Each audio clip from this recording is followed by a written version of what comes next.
শ্বশুর কয় যে আমার জামাই খাই না, বুঝছো?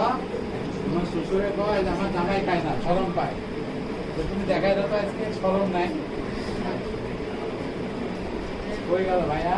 ফার্স্ট জামাই তাই না?